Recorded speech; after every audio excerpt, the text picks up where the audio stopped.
صباح الخير طومو. شفتكم بكرة اليوم وحنا غير رمضان.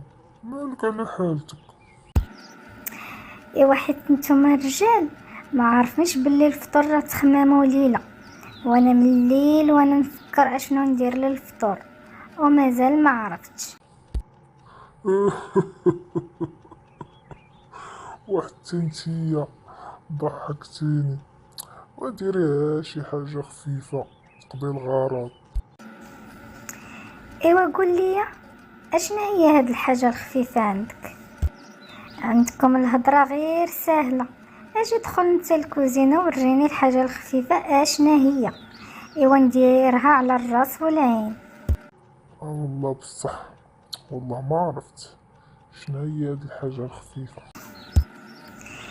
ايوا ملي ما عارفش اسكت وسير تنعس خليني